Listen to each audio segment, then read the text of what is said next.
From the weather team you can trust, here's Chief Meteorologist Eric Snyder. Look, this has been a whirlwind of a day. It's going to be a whirlwind of a next several day stretch around here. This is spring in western New York. It can get dicey around these parts. And ironically, dicey on a day like this means the sun comes out, because the sun coming out warms up the low levels of the air, the atmosphere, and things start getting a bit more turbulent, and that ends up driving some strong wind gusts like the 58-mile-an-hour gust we just recorded at the Rochester airport. And yes, as you might suspect with numbers of that caliber, we do have a few power outages out there, and I'm here to tell you this is not going to be the only time, I think, over the next 5 days we entertain a conversation like that, with stronger gusts getting a little frisky around these parts. Satellite and radar right now, a lot of sunshine in the Rochester area, which is, it's weird how sometimes this works, where the sun can drive down some of those stronger wind gusts. You know what else can do it?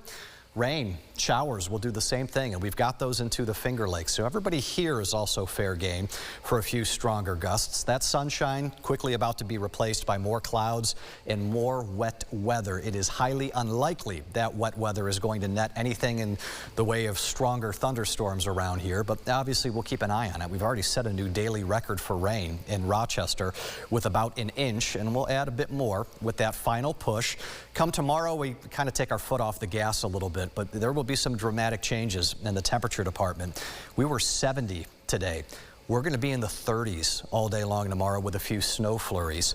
You think that's rough? Wait until Friday. We're going to add more than just flurries. That will be widespread snow developing late morning into the early part of the afternoon. Now, I'll be honest, the impact out of this is going to be very, very slim. The ground is so warm. We were 70 today. We've had multiple 70-degree days over the last few.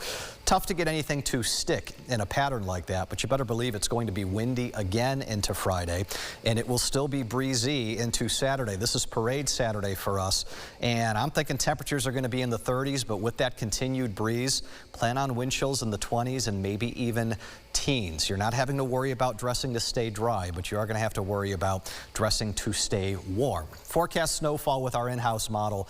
This feels aggressive to me. And again, sometimes these models, they're not taking into account the fact that today was 70 degrees.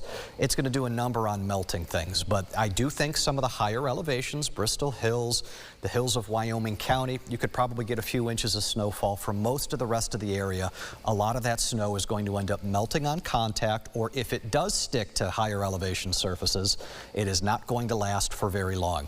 There's your clipper into Friday. That is storm number 2. Today is 1, Friday is 2. Number 3 will be Sunday into Monday. And number 3 may very well have the most bite in terms of how strong the low is. Now, strength does not always correlate to the impact here locally, but in a setup like that, in the month of March with that location, yeah, that feels like we're going to be entertaining another round of stronger wind gusts into early next week, with actual St. Patty's Day not getting out of the 20s.